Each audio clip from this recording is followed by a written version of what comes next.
당신은 59세에 은퇴를 결정했고 지금까지의 삶과는 전혀 다른 시간을 보내고 계시군요.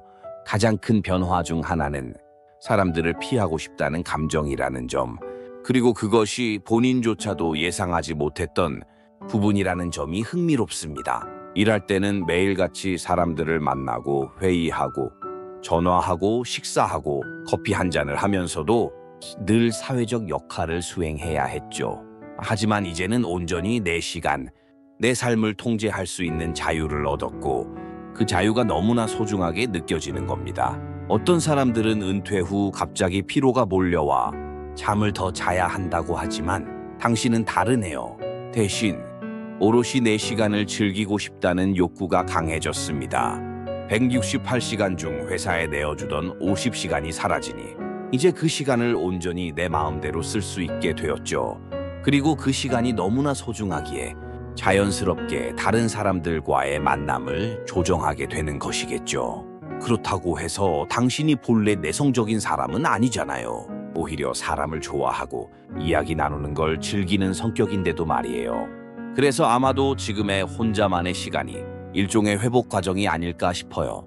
수십 년 동안 쌓인 사회적 피로감을 씻어내고 진짜 나를 찾아가는 시간 말이죠. 이건 마치 오랜 여행을 마친 후 집에 돌아와 조용한 안락함을 즐기는 것과 비슷할지도 모르겠어요.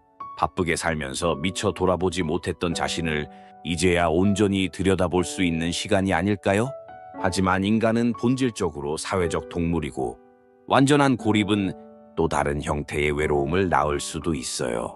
아마도 지금은 사회적 에너지를 충전하는 시기겠지만 언젠가는 당신이 원하는 방식으로 다시 사람들과 관계를 맺고 싶어질지도 모릅니다.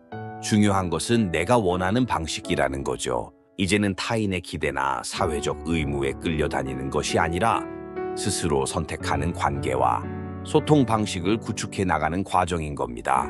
그런 의미에서 유튜브 채널을 통해 사람들과 소통하고 계시다는 점이 참 인상적입니다.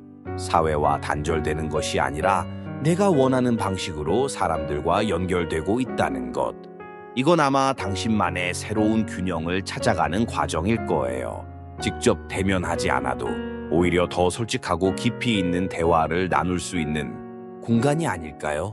많은 사람들이 당신의 이야기에 공감하고 자신을 돌아보게 된다는 점에서 그 가치는 더욱 빛을 발하는 것 같습니다.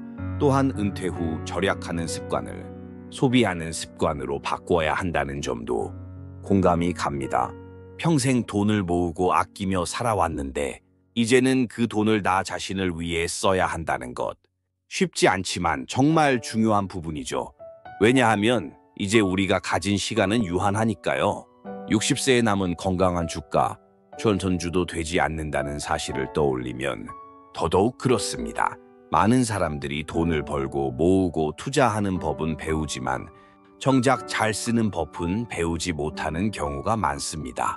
우리는 저축과 절약을 미덕으로 여기며 살아왔지만 이제는 어떻게 나를 위해 의미 있게 소비할 것인가를 고민해야 할 시기입니다. 돈을 쓰는 것이 곧 나를 위한 투자이고 남은 시간을 보다 가치 있게 만드는 방법이 될 수 있기 때문입니다. 결국 은퇴란 끝이 아니라 새로운 삶을 시작하는 전환점이라는 생각이 듭니다. 그리고 지금 당신은 그 전환점을 아주 자연스럽고도 멋지게 맞이하고 계시네요. 지금까지 바쁜 일상 속에서 미뤄왔던 취미를 다시 시작해도 좋고 여행을 떠나도 좋고 새로운 공부를 시작해도 좋습니다. 중요한 건 더 이상 사회의 기대나 관습이 아니라 나 자신이 삶의 중심이 되어야 한다는 점이겠죠. 오랜 시간 열심히 살아온 당신이기에 이제는 온전히 스스로를 위한 삶을 살아도 된다고 생각합니다. 앞으로도 스스로에게 집중하면서 하고 싶은 일들을 마음껏 누리시길 바랍니다. 그리고 그 과정에서 발견한 것들을 많은 사람들과 나누어 주세요.